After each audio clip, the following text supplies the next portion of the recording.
tanggapan dari Menko Polhukam soal FPI. Ya, Bapak Jokowi tadi jam 10 telah menerima semua komisioner Komnas HAM yang terdiri dari 7 orang. Saya mendampingi Presiden bersama Bapak Mensesnek.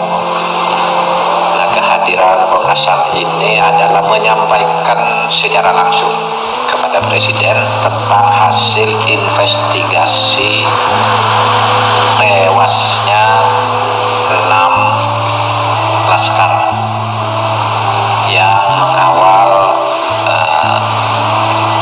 Muhammad Rizik Syihab pada tanggal 7 Desember tahun 2020. Nah, pemerintah seperti kita sampaikan sejak awal tidak membentuk TGPF sendiri karena undang-undang sudah mengatur.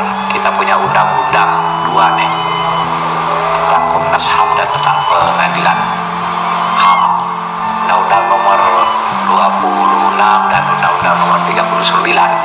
Itu sudah mengatur kalau ada hal-hal seperti itu Komnas HAM yang menyelidiki, lalu sampaikan langkah-langkah yang harus diambil oleh pemerintah dan oleh aparat, apa hasilnya. Dan sejak awal kita katakan silakan Komnas HAM selidiki, kita tidak akan ikut campur, karena kalau waktu itu kalau pemerintah langsung membentuk TGPF nanti sama dengan TGPF sebelumnya, sebelum bekerja sudah dinyinyirin, wah ini sudah dikooptasi, ini sudah diarahkan, ini apa. Maka mari kita serahkan Komnas HAM, dan Komnas HAM sudah bekerja dengan sepenuh-penuhnya dan hasilnya sudah diumumkan hari Jumat kemarin kepada masyarakat. Dan tadi Presiden menerima secara langsung naskah laporan hasil investigasinya itu dengan semua rekomendasinya. Demikian pengantar dari saya persilahkan Pak Damani dan Pak Khairul Anam. Silakan. Ya. Terima kasih. Assalamualaikum warahmatullahi wabarakatuh. Selamat siang Pak Menko yang kami hormati dan seluruh rekan-rekan komisioner dan rekan-rekan media. Alhamdulillah tadi jam 10 pagi kami bertuju seluruh komisioner Komnas HAM diterima Bapak Presiden untuk menyampaikan laporan lengkap 106 halaman lebih dengan dokumen-dokumen tambahan termasuk barang-barang bukti yang melengkapi laporan kami. Dan dalam pertemuan itu pertama kami menjelaskan bahwa sejak tahun lalu Komnas HAM sudah menyampaikan satu warning kepada seluruh elemen bangsa kita tentang apa yang kami sebut sebagai ancaman kekerasan yang seringkali masuk di dalam ruang-ruang politik atau ruang-ruang demokrasi kita. Itu yang tadi kami mengawali ya. Jadi apa yang terjadi pada 7 Desember yang lalu sebetulnya adalah satu rangkaian panjang di mana politik kekerasan sudah mulai menghantui atau membayangi demokrasi kita. Dan karena itu kami sampaikan Komnas sangat peduli dan berharap seluruh pihak terutama pemerintah memperhatikan dan melakukan langkah-langkah yang sistematis, terukur, terpadu dengan semua elemen supaya demokrasi kita berjalan dengan penuh kedamaian tanpa ada langkah-langkah kekerasan. Kemudian lebih lanjut secara khusus kami menyampaikan kepada Bapak Presiden kesimpulan umum kami ya.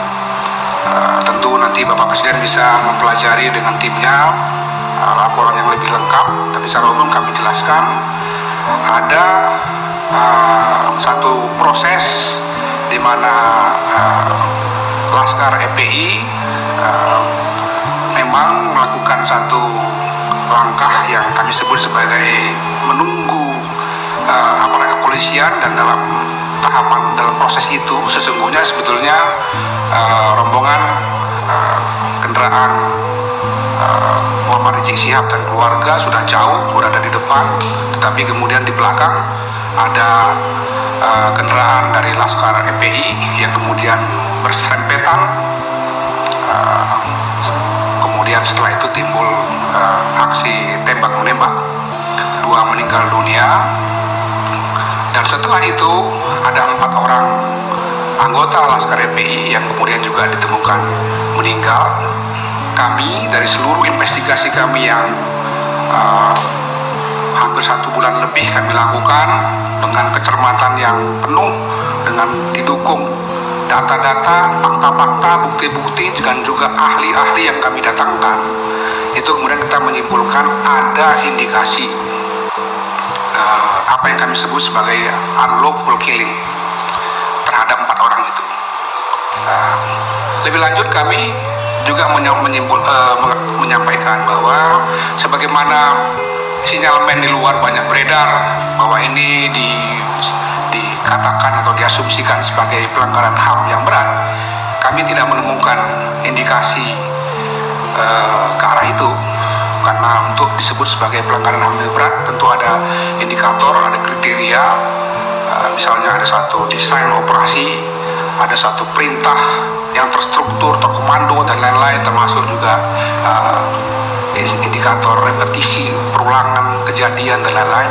Itu tidak kita temukan, dan karena itu memang kami berkesimpulan ini merupakan satu pelanggaran HAM karena ada nyawa yang dihilangkan. Dan untuk selanjutnya kami rekomendasikan agar dibawa ke peradilan pidana untuk membuktikan apa yang kita indikasikan sebagai unlawful killing. Komnas tentu berharap nanti ada satu proses hukum yang akuntabel, transparan, seluruh publik bisa menyaksikannya. Nah, peradilan itulah nanti kemudian yang bisa memutuskan apa yang sungguh-sungguh diyakini sebagai suatu kejadian peristiwa hukum tersebut. Ini tadi kami sampaikan. Alhamdulillah juga Bapak Presiden ternyata sejak awal memperhatikan, dan karena itu juga sejak awal memberikan dorongan agar Komnas HAM sebagai lembaga negara independen melakukan tugasnya sesuai dengan Undang-Undang 39/1999, melakukan penyelidikan, pemantauan, untuk kemudian mengambil sebuah kesimpulan tentang apa yang terjadi pada peristiwa 7 Desember 2020 yang lalu, dan kemudian memberikan apresiasi.